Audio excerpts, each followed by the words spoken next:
Ma'am, we're gonna have to get him on this cot, okay? All right, ma'am. We need to secure these people here. This is 41-year-old Tyrone Hassel Jr. Just minutes earlier, his son was found mysteriously shot dead in the driveway of his home. You know who he is? My son. It's Tyrone Hassel III. Tyrone Hassel III. Tragically, this happened while his son, Sergeant Tyrone Hassel III, was home for the holidays at his father's house, spending New Year's Eve with his wife and their child. His wife, Kamaya, was the one who first found Tyrone outside the house. Hey, back up! Whoa. No.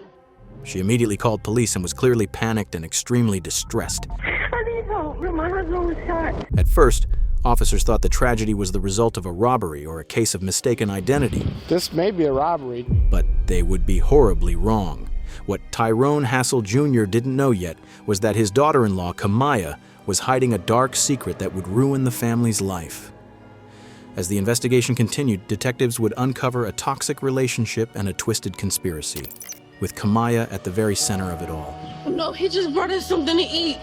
Okay. So we sit on the couch eating, and then I just heard gunshots. If I tell you that this guy, who I think did it to my son, ain't a black person, would y'all treat him the same way?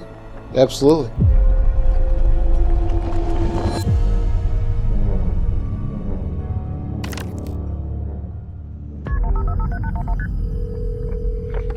What's the address of the emergency?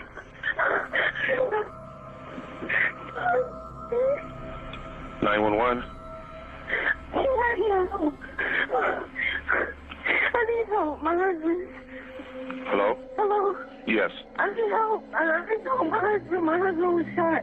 I need help. Okay, where are you at, ma'am? I'm at Colfax Avenue. Colfax? Yes, please. Is this a house and apartment? What is the house? Okay, and tell me exactly what happened. I know my husband bought us some food, and he left out, and me and my son were eating, and I just heard gunshots. And I put myself in the room, and I came outside, and my husband was on the ground. Okay, stay on the line with me here. Okay. Okay, ma'am. Where's your husband's outside? Okay, stay on the line with me. Ma'am, take a deep breath. Take a deep breath from me, okay? How many shots did you hear, ma'am? Ma'am? Hello?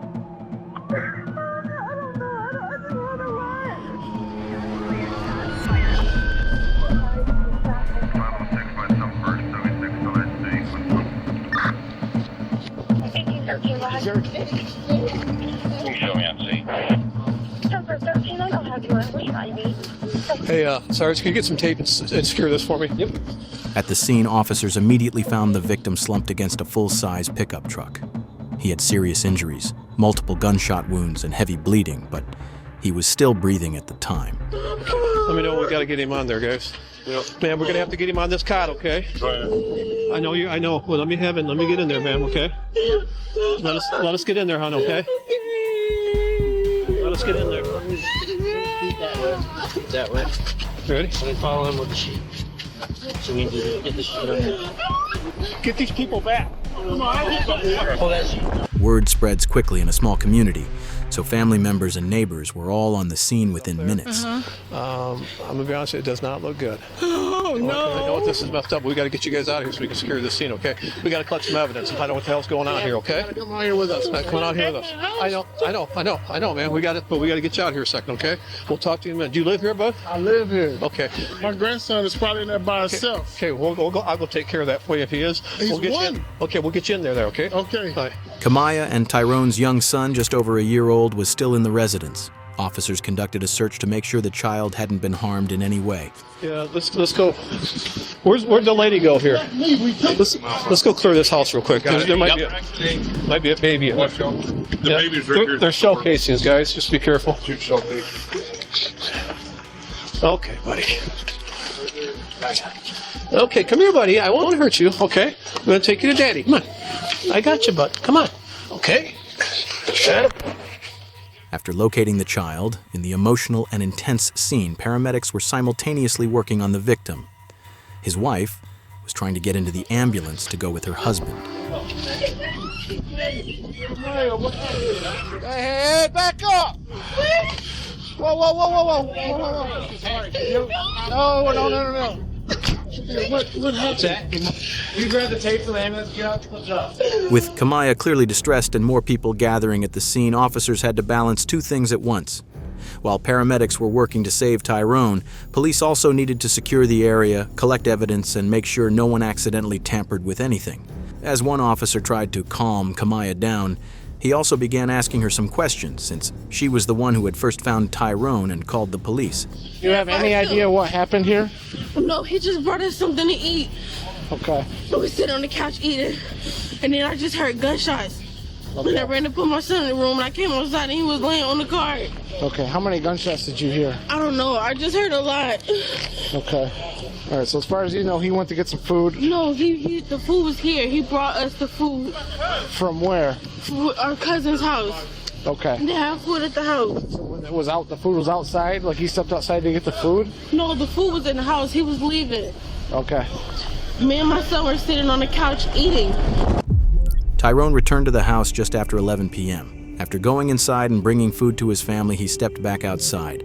That's when his wife heard gunshots coming from the side of the house near the driveway. She ran outside and found her husband lying next to his pickup truck in the driveway, badly injured and suffering from multiple gunshot wounds. Who's this guy that's shot in the head? My husband. That's in the head? Yes. Okay. What's his name? Tyrone Hassel. Just heard. The story of how Tyrone met his wife goes back about 5 years before this tragedy. Tyrone was starting his second year of college when he decided to join the Army. In 2015, he met Kamaya while they were both serving in the military and stationed at Fort Carson. Their relationship moved fast and quickly became serious. Things became even more serious when Kamaya found out she was pregnant. At the time of Sergeant Hassel's murder, Kamaya, who was 22 years old, and Sergeant Hassel were on block leave from Fort Stewart. Kamaya was working as a truck driver, and Sergeant Hassel was serving as a wheel mechanic. At that point, police didn't allow Tyrone Hassel Jr. or Kamaya to leave the scene. They were dealing with a lot of unanswered questions and a killer still on the loose who needed to be found as quickly as possible. Was he beefing with somebody here? I mean, do you have any idea how this happened? I'm not sure. I mean, this is serious, okay? I don't know what his condition is, but it does not look good, okay? So, if you know something, I don't think he was beefing with anybody. now's the time. You know what I'm saying? I don't think he was beefing with anybody. He was just at his friend's house. He was at the family's house, and then he came here. He told me a long time ago, Daddy, if I go to jail, somebody frame me. My son walked a straight line his entire life. After speaking with people close to him, police learned that Tyrone didn't have any known enemies, nothing that would explain something like this. They then began carefully processing the scene. There was blood on the truck and blood across the driveway.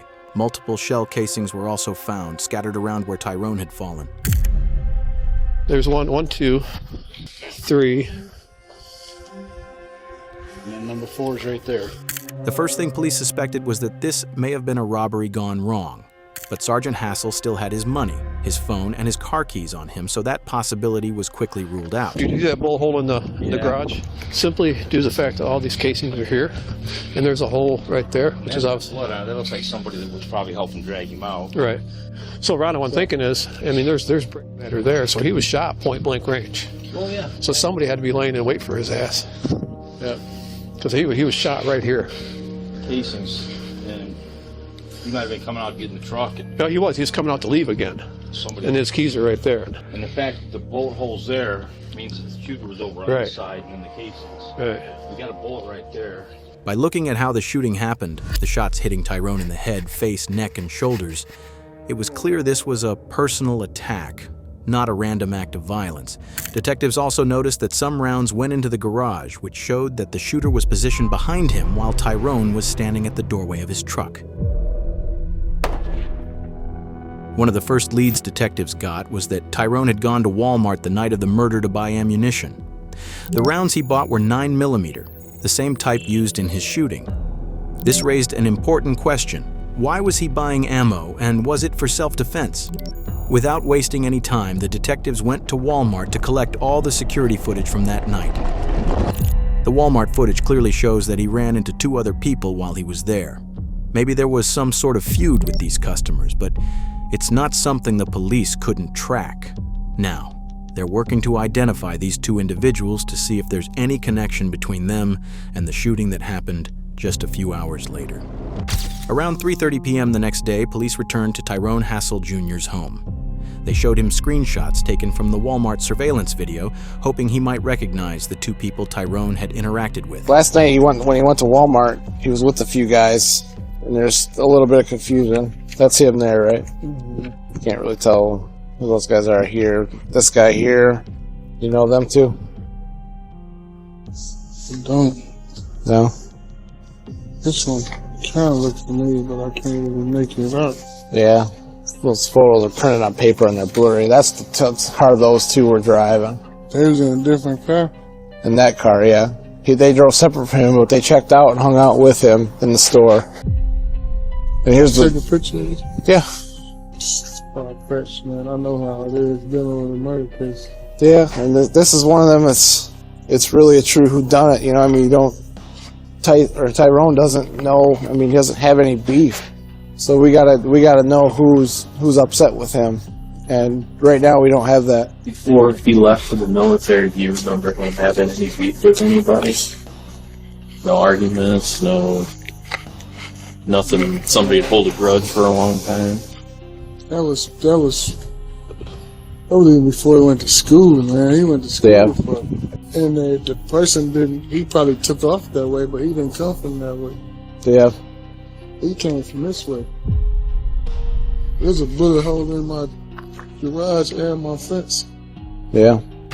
So at some point, they were definitely shooting that way. All the shells was in the same spot. Yeah. So I seen it.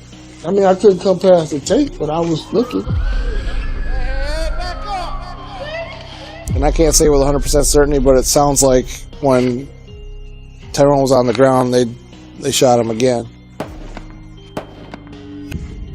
I can't say 100% that's what happened, but typically when you're shooting and it's that type of a situation, you don't usually get two rounds in the head. I wonder if he knows something. Family wants to find the person responsible for a New Year's Eve shooting that left a 23-year-old active military member dead. Through the investigation, detectives conducted interviews and eventually learned that the 2 men Tyrone had interacted with at Walmart were just his high school friends with no connection to the shooting. With no clear motive or useful leads, the police were still at the very beginning of their investigation. It didn't take long for the next lead to come directly from Tyrone Hassel Jr. himself. He started going through social media, carefully reviewing posts on Facebook to see if anything could point to who might be responsible for the crime. When he came across something that seemed suspicious, he immediately went to the police department to report it. If I tell you that this guy, who I think did it to my son, ain't a black person, that he's not a black person, would y'all treat him the same way? Absolutely. I think I know who did this to my son. He believed the killer might have actually been looking for Tyrone's stepbrother, who at the time was dealing with some personal conflicts with other people. Because of that, police considered the possibility that this was a targeted hit meant for the stepbrother, a case of mistaken identity that tragically ended with Tyrone being killed instead. Just the first screenshot. Oh, that's what you're thinking? You know Yep. my stepson. Yeah. He's into a bunch of shit. Oh, and we know. Police interviewed Tyrone's stepbrother and took his statement, then followed up by speaking with other witnesses connected to him. They pushed this lead as far as they could, and it took about a week to interview everyone involved. But once again, it went nowhere. As the investigation continued, the evidence police gathered made one thing clear: the stepbrother was not involved. There was no indication that he, or anyone he had issues with, played any role in the shooting. On top of that, his appearance was very different. He had long dreadlocks down to his shoulders, making a case of mistaken identity with Tyrone highly unlikely. In cases like this, when police don't have an initial suspect, they're forced to follow every possible lead.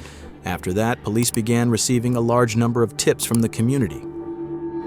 In several of those tips, callers said Tyrone had been seen in the roller rink area, where he was involved in a verbal confrontation with another person. Detectives then located Tyrone's friend, Dylan. They brought him to the police station to talk in more detail about what had happened and see if it could be connected to the shooting. What did you see there? We got there, when we see him, I'm speaking, he just give us an odd look, and then like, Tyrone cut out early. So this drama dude was on Apple Street too? Yeah. Wherever that was? Yeah, and he just like give off this vibe. He mentioned that there had been a verbal altercation with a guy known by the street name Drama. Investigators decided to follow up on that lead to see if it had any connection to Tyrone's murder. They also brought in 2 other friends for interviews, hoping to get a clearer picture of what really happened. So the reason I'm here, you were at the roller rink Sunday night with Ty. So did you see anything happen out there that looked funny or anything like that? Because one of the guys that was with you saw him and Drama have like some kind of like a gaze, maybe a glare type thing that happened. No, I didn't. I didn't see anything. No. Majority of the time he was there, he was just skating. Did you see where Drama was at all? Did you know who I'm talking about?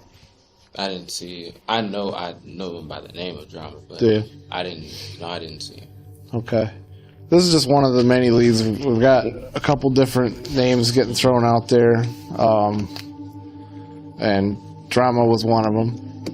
Hope this thing comes to a head and they find out what's going on, because Yep. it's weird because you don't have random gunshot type stuff happening No.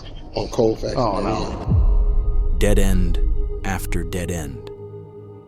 The process of chasing leads that go nowhere can be exhausting for investigators. But what detectives still didn't know was that one of those tips would eventually become the key to solving the case. The person responsible had been right there the whole time, standing close to the family and the police, appearing to grieve along with everyone else, a revelation that would soon shock the entire community. Through the investigation, a resident came forward and reported something unusual. On the night of the murder, they noticed a vehicle backed into a driveway at a residence. That detail ended up giving detectives one of their first major clues. Hey, Walt, how are you? Hungry as ever. Hungry as ever? Yeah. Hi. We had, not bad. We've had better days in St. Joe Township. Yes. We've had a shooting over there, and Frank said you saw a vehicle parked over here? He parked right in Brown's driveway, backed in. Okay. The reason I know all this, I was in my bedroom watching TV and I had the shades open. I could see everything that goes on. Mm-hmm. He got out of it. Well, first of all, About what time was this? 9:30, 10. Okay. Somewhere around there, right? Anyway, first time he was there, and then he left, come back about 15, 20 minutes later. But when he come back, I'd bet money on it. He was doing 50 miles an hour going up. 50? At least. And he turned around up there, come back, turned his lights off, backed into the driveway, waited there for a while. He knew I was watching, I think. But anyway, he stepped out of his car, got back in. A couple of seconds later, he got out again, completely, and started walking. And I watched him, and he went and turned left. Okay.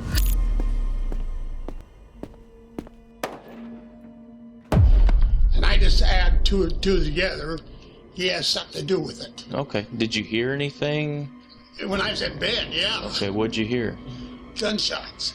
Okay. Then after that, did you see anything? No, I was in, like I say, I was in bed. And I heard, it woke me up.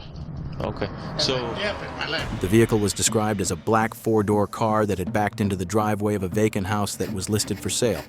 Detectives were able to get a license plate reader hit on that vehicle, tracking it as it passed through Illinois toll booths captured on surveillance cameras. That plate came back to someone in the U.S. military, serving in the same battalion as Sergeant Tyrone Hassel III. The owner was identified as Jeremy Cuellar, a member of the same squad as Tyrone. Using the license plate data, investigators were able to place his vehicle near the scene of the crime on the day of the shooting. For the first time, the investigation was starting to show real progress, and police finally had a name. Before detectives spoke directly with Jeremy, they immediately contacted investigators at Fort Stewart working with the U.S. Army. Army investigators began going through the platoons connected to the case and interviewed several service members. One of them was Sergeant Bacon. He had personal first-hand knowledge of Jeremy Cuellar and Kamaya Hassel, information that would quickly become critical to the case. So when y'all would hang out, what would y'all typically do? Talk and drink and just chill out the room. So any relationships between any of those people in that group going on? I mean, in Korea, I knew Quay Hassel messed around, and then that was it. All right. Tell me what you know about that. I seen them together and messed around, and then was it like, you know, everybody had their own little battle in Korea. So when you say messing around, what are you getting at with that? Because obviously, you know, everybody's got different. Oh yeah, like sexually. I'll help you with that. So they were all in Korea, and that's where it started. He and the girl had a relationship going on, and that the guy that died had said something to him, so they had words, and then he had threatened him. The relationship between Jeremy and Tyrone's wife turns out to be a crucial piece of the puzzle. It adds real weight to the motive and helps explain why certain things may have happened. Once Kamaya's name comes into the picture, police have no choice but to focus on her next. A turn in the case that would shock everyone. But detectives still need the full story. Was Kamaya being stalked by Jeremy, with him becoming obsessed and ultimately deciding to eliminate what he saw as his rival? Or was she actually part of it, aware of what was going to happen and involved from the start? What was going on? When did you guys become romantic? You guys seen each other while he was in Michigan? Now listen, did you see him while you're in Michigan? Because they're going to take your phone apart. When they take your phone apart, it's all there. So what I want to say is, before they do that, I want you to be honest with me. I've worked the same amount of hours that he worked, and I still have to come home and do everything for the baby. I agree, that's not fair. And it's like the reason why why the relationship and a bond was built between me and Jeremy is because he will always tell me, you know, you don't have to worry about that. When me and you get together, I'll make sure you have your breaks. I'll do this for the baby. I'll do that. And it just made me really feel like that all of that was going to happen. The first striking thing about Kamaya in the interview was how cold and calculated she was. Definitely not normal for an average person. You could even say she manipulated Jeremy into pulling the trigger. What's clear, though, is that she was a much more active participant part of the plan from the start, with Jeremy following through on her instructions. So, when we were in Korea, I can't really pinpoint exactly when it was. Me and Ty had this big argument, and then, you know, I came back into the building and I was talking to Jeremy. I'm like, man, I don't want to be with him no more. Like, I'm tired of this, you know, I don't want to deal with it no more. And he was like, so why y'all still together? And I was like, you know, we have a child, and even if I talked to him about divorce, he probably wouldn't even, you know, do it with me. And he was like, I can handle that. And I was like, you know, what do you mean by that? He was like, I can handle it. Like, I get that guy, I get a girl, blah, blah, blah. Well, it just started to progress. Why didn't you do it in Korea? No, it was just planned in Korea. It wasn't to be done in Korea. It was just planned in Korea when we got back to the States. But I didn't take it serious because Stop. Now listen, this is where you and I stay straight. Because you didn't take it serious because you knew he was out there that night with a gun. So were you guys talking because they're going to get your correspondent every day? He would be like, what's today looking like? And I'd be like, well, he's out cutting hair. And he'd be like, okay, well, we'll be up there in a few hours. And then he'll come up here and scope out and see if he'll come home by himself or if he wouldn't, and then we would try to take the opportunity. I said, well, he's about to bring us something to eat, and then that's when he came. So you called him and said, well, hold on, he's coming back to bring food. Yeah, I said that he was coming back to bring us something to eat. No, he just brought us something to eat. We were sitting on the couch eating, and then I just heard gunshots. Why would you just divorce him? I talked to him about it, and he didn't want to. You put your needs, your wants above somebody's life? I did. Often suspects won't say much to the police, but when she confessed during the interrogation, almost everything she talked about was about herself, how things affected her, why it had to be done, and how calculated it all was. You know, you said you feel about as responsible as Jeremy is. I mean, this is would you say this is a 50-50 you guys were on this? Yeah. Because I know all about it, and like I said, I probably could have stopped it, but the reason that I didn't, because I felt like he would, be mad at me or... And not love you anymore? Yeah. Because I just felt like I wasn't getting that love at home like I wanted to. Without a doubt, she's one of the coldest people you could ever come across in any true crime story. At the same time, the Army's Criminal Investigation Division in Georgia brought Jeremy in for an interview, coordinated with local law enforcement.